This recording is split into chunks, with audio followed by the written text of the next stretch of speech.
Hi, doctor. It's very nice seeing you after a long time. I mean, actually, we met recently, but it's very long time after I came here for my another procedure. Yes. And Meeting again at our clinic. Exactly. Long time. Last time was almost 12, 13 years. 15 years. 15 years. More than 15 years ago. It was. So, one thing, your result shows clearly that the hair transplant does not reverse, means the transplanted hair do not fall off after 2 or 3 years. Right? That's right. That's what we say. They keep on growing throughout life if they are taken from the safe donor area. That's right. Yeah. Great to have you with us again. Thank you so much. And I have few questions actually. Yes, and these are the questions that I normally get from my subscribers. And although I can answer them, but I want you to answer them so that they will understand better. Yes. Because it is coming directly from the from the authentic doctor, and in my opinion you are the best doctor in India. Thank you. And also the most affordable when it comes to quality and cost. Value for money. Exactly. Thank you. One of the regular questions that I get is after the surgery, do we really need to stay in the same city for a few days? Do we need to meet the doctor for any complexities that we get after the surgery?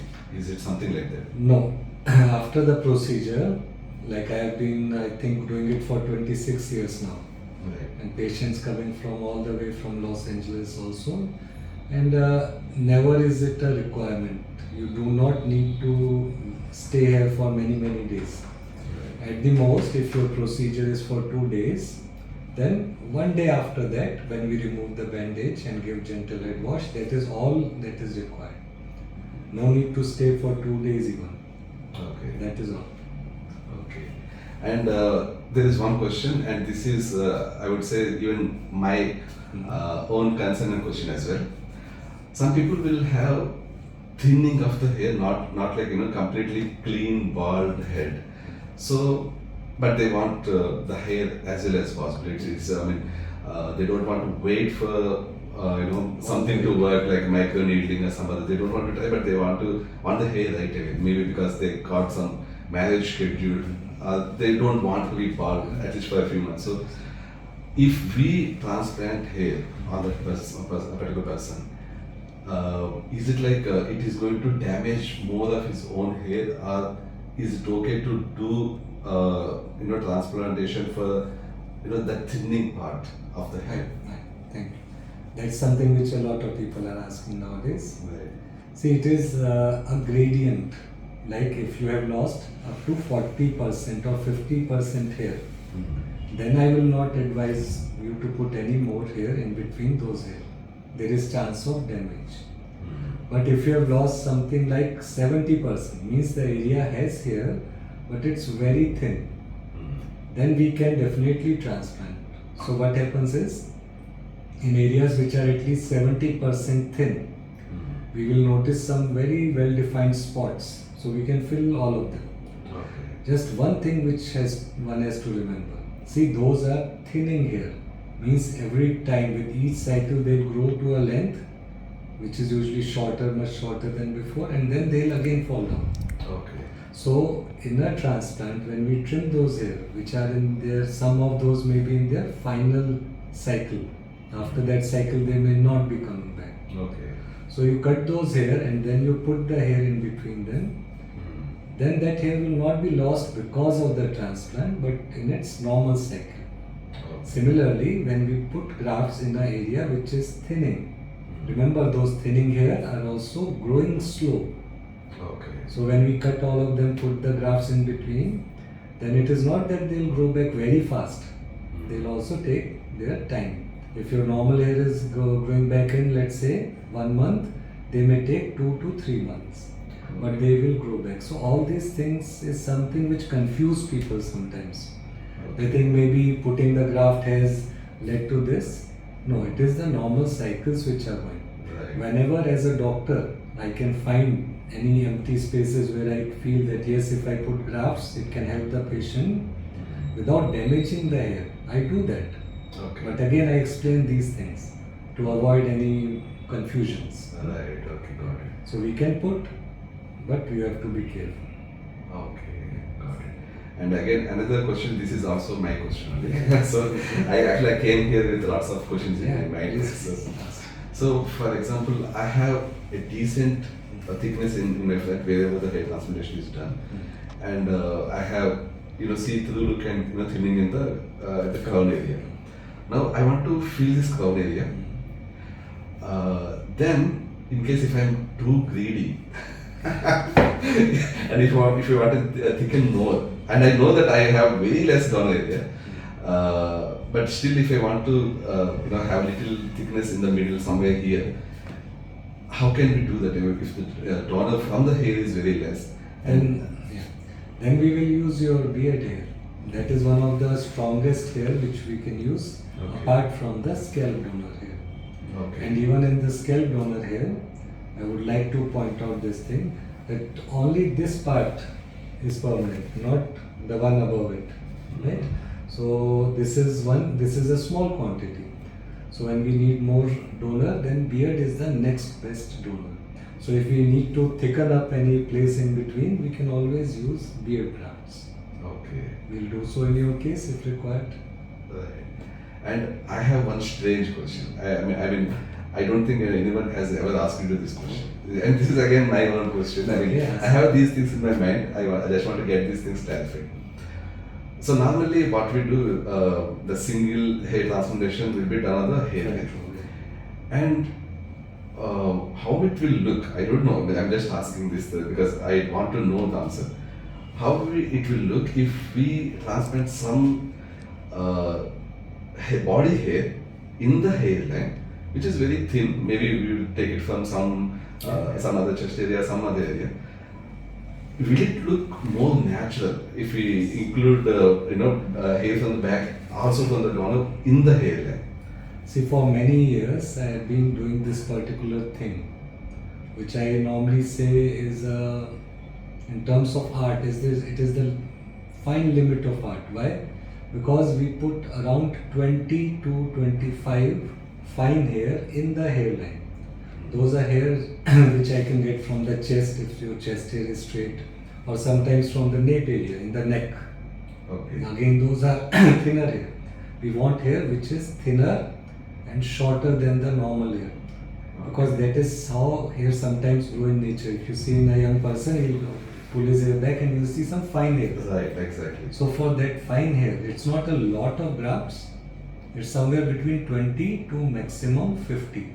And we can put it in the front row mixed with your own hair, scalp hair.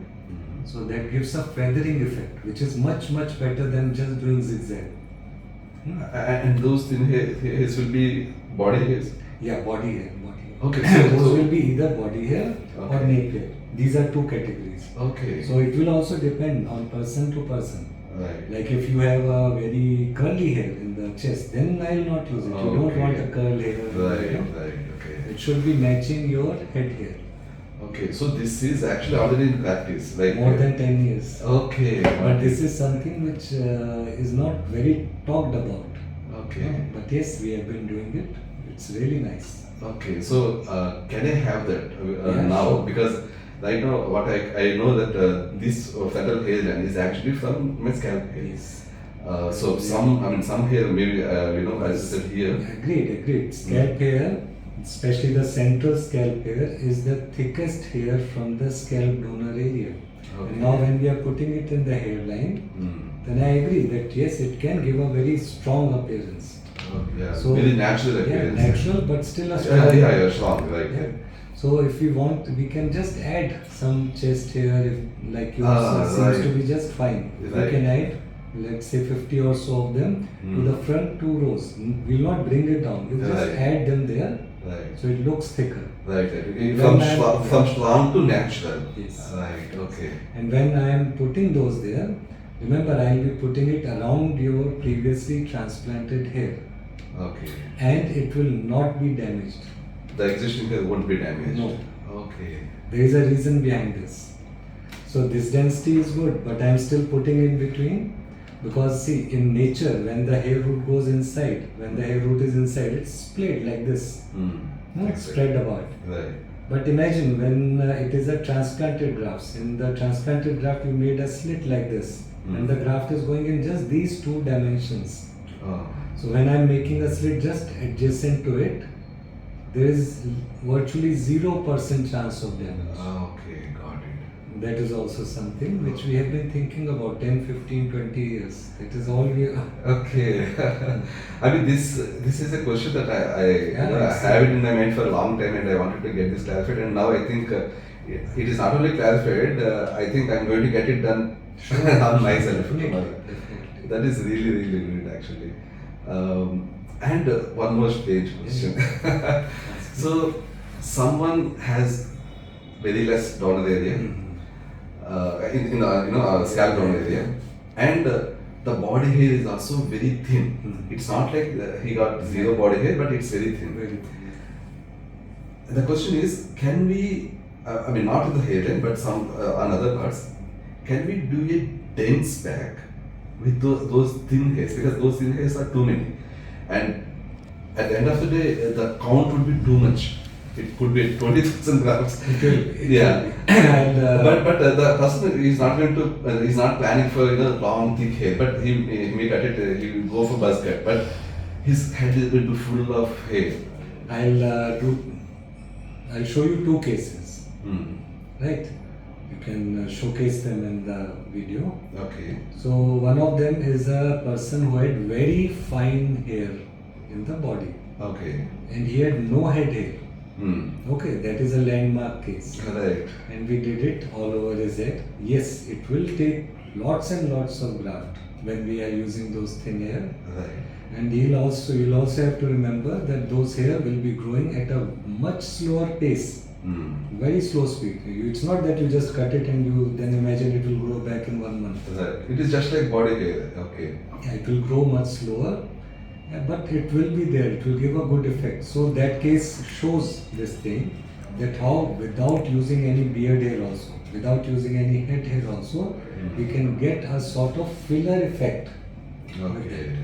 It will not be a strong wall of hair, but a filler effect. You have a couple of patients. Yes. I'm really interested to look at those cases actually. Then there is another case. In fact, that case is the world's first published case in the Indian Journal of Dermatology. It was published, where only body hair were transplanted on a totally bald Norwood 6 patient.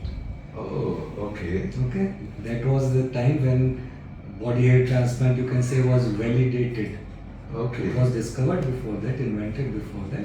Right. So he goes by the name of Top Shiny, nickname of Top Shiny. I'll show his pictures.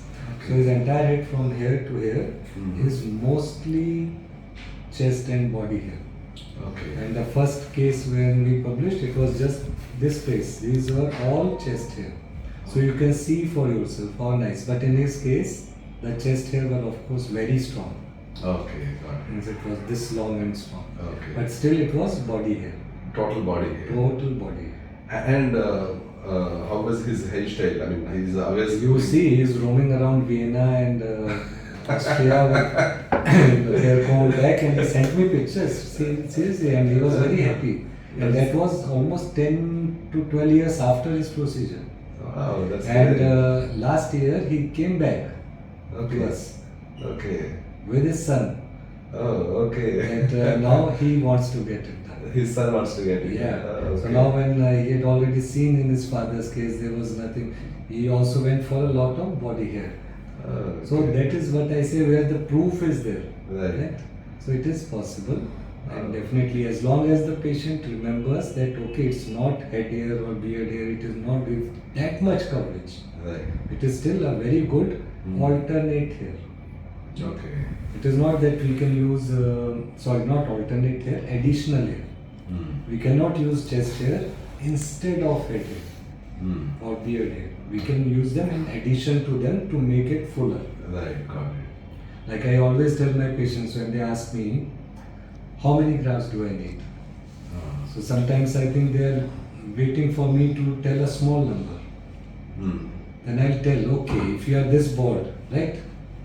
And God comes in front of you and says, okay, Do you want few hair or do you want lots of hair? But you still say that you want few hair. If you are going for a transplant, go for a full head. Why do you want to keep your hair on your beard and keep your head empty, or have a long hair on chest and nothing on head? Exactly.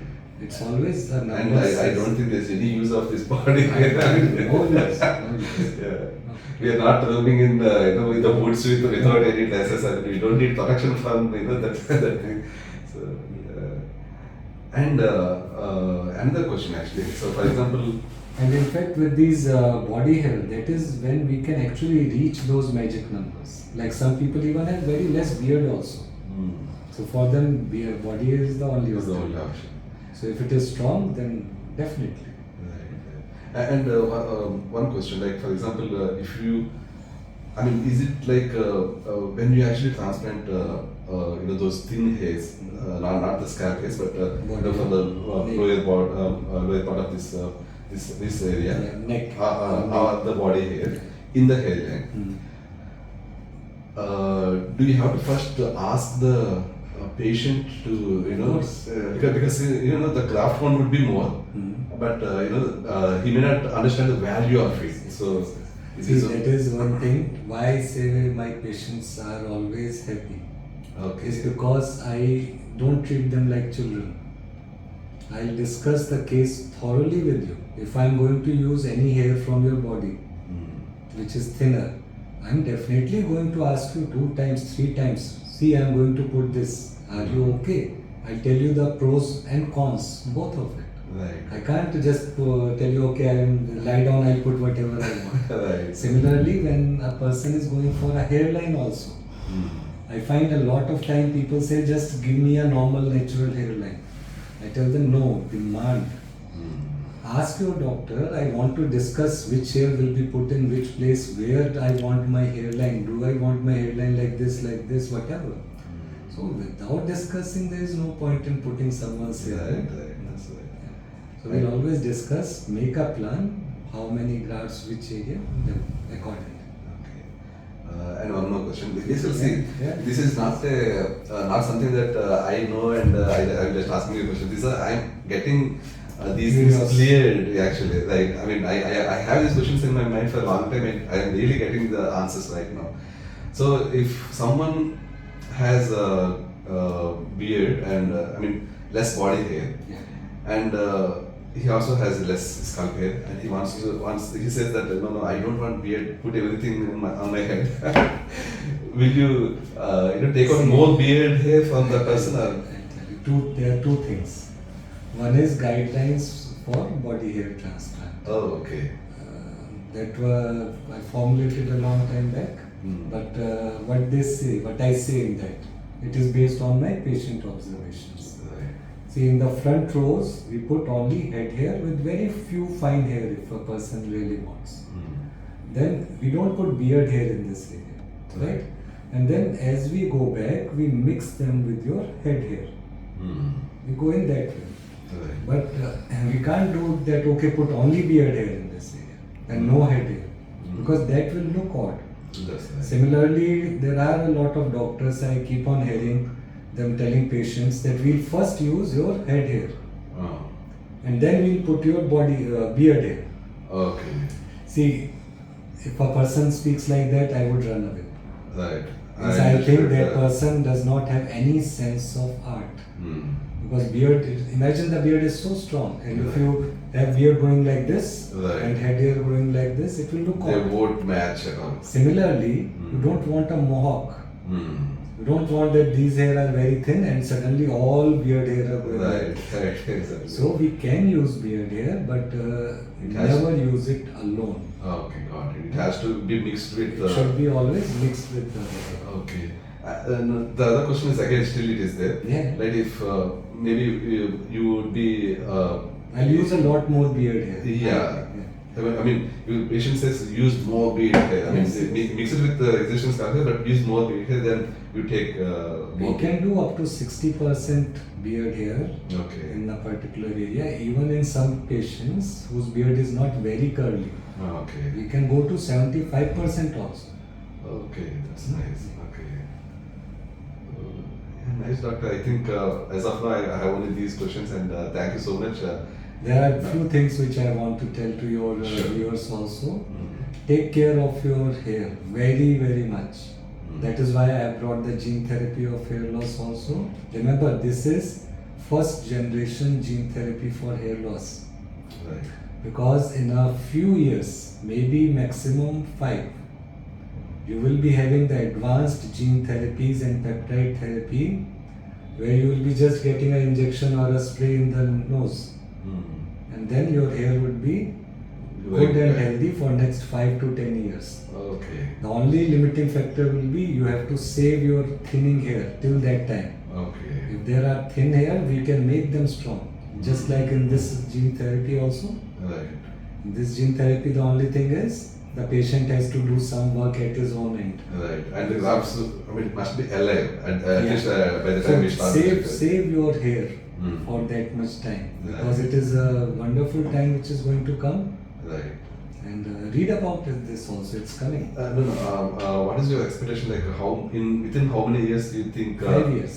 Within 5 years. Yes. So if someone can save their hair for next 5 years, they will be saving for the whole life. Yeah, most likely. Okay, that's nice actually. That's nice. And also I think.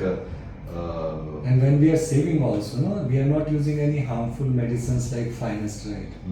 We are using very targeted supplements and just making your stem cells strong.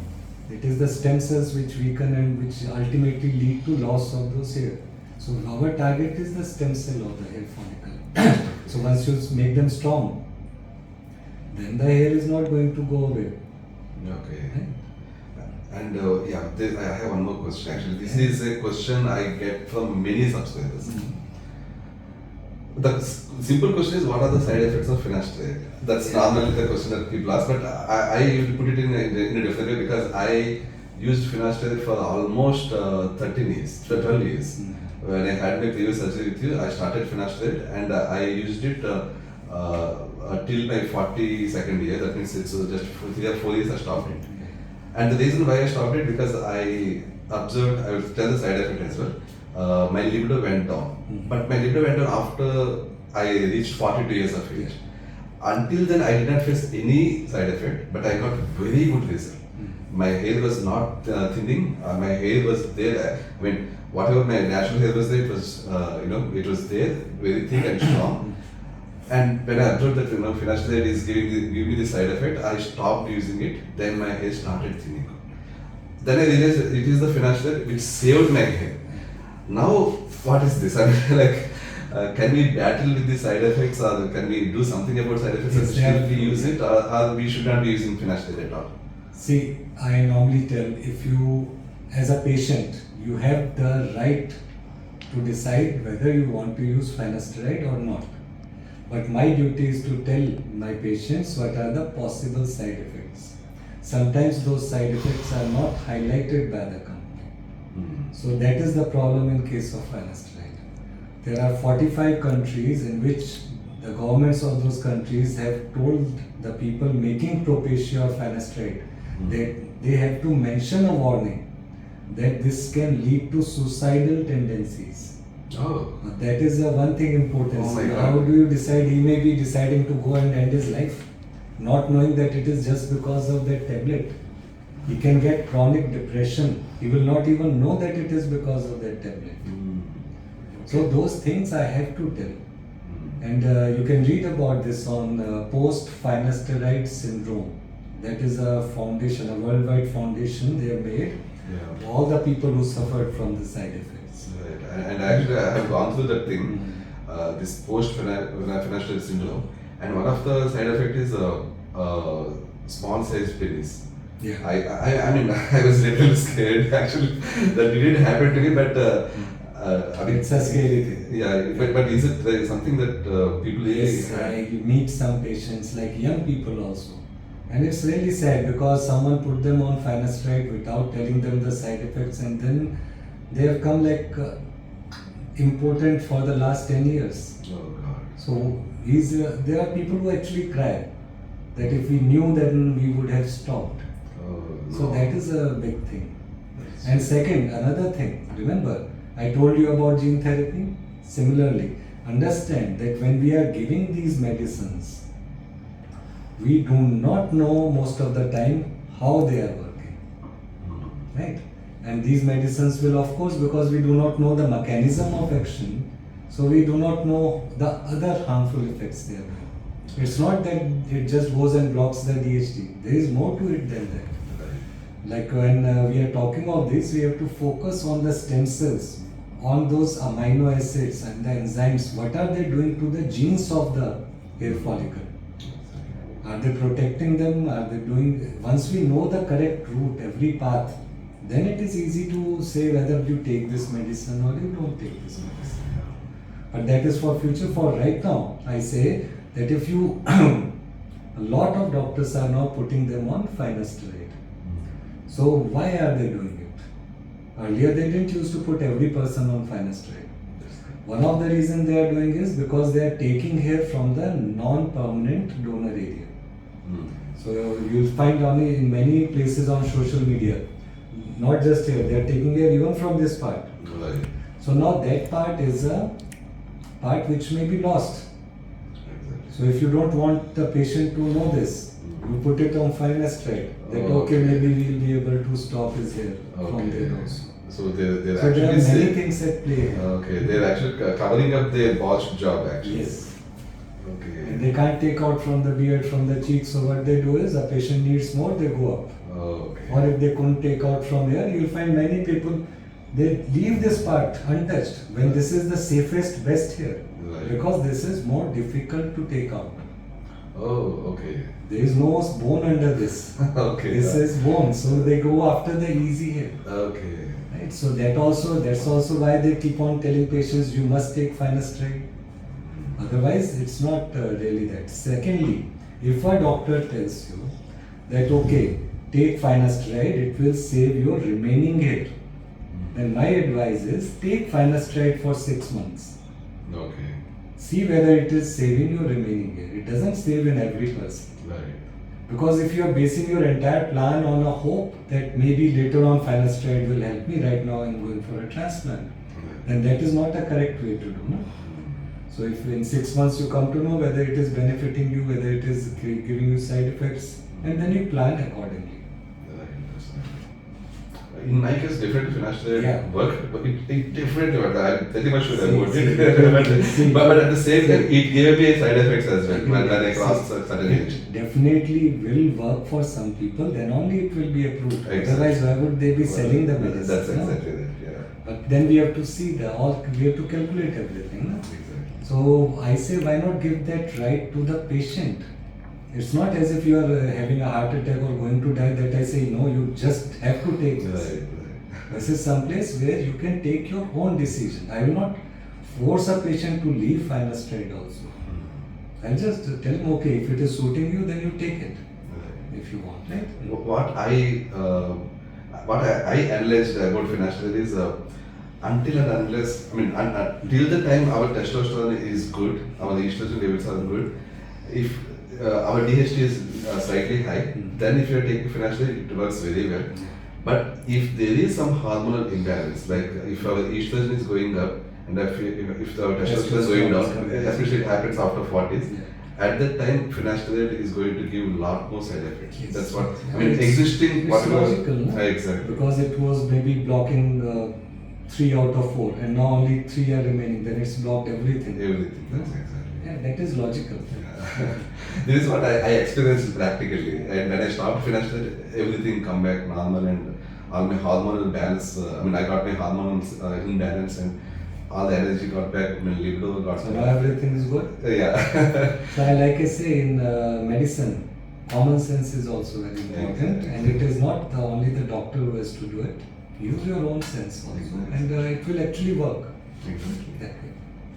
And definitely use the derma roller and resveratrol. Sure. Now it's a new thing, but it is showing very good results. That's correct, yeah. And I'm going to explain my subscribers as well, Yeah. because I have not started derma roller until now, but after the surgery, after a few days, I'm going to start this. I'll teach you also how to do. So patients who are in Hyderabad or South, they can actually they find sometimes they find it difficult coming all the way to me for Right. just getting a demo of gene therapy. I can guide I'm them. sure they'll be able to contact you and seek your guidance. Sure, Right? definitely. Yeah. Okay, doctor, that's it. Thanks a lot. Thanks for answering lots of questions, and I'm pretty much sure this video is going to be very helpful for many subscribers, many people who are suffering with hair loss and are curious about hair transplantation and have these questions in their mind.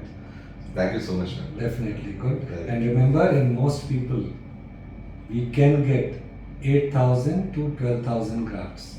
Okay. That is something I want to impress on people. Because with the 8,000 to model, 12,000 from scalp? in an average Indian, Okay. you can get that much grafts from the head and from the beard. Okay. Not just from the head. Well, that's okay. Yeah, that much. Because if you don't know the numbers, if you know that yes, you have 8,000 grafts which you can get taken out, Right. and you are putting only 4,000, then that is a disservice. 4,000 grafts for a full bald person was something 15 years ago it was the norm. Right. You also remember that. Exactly. Exactly. Not now. Now we have progressed. So why should people be left half bald? That's that. When we have the donor, we should be able to. Those days, I believe if someone has about 5,000 grafts, It used to be it's a miracle. Nowadays, 5,000 is commonplace. Right. Nice seeing your result in person again. Sure, thank you. And I think we can go ahead with my assessment of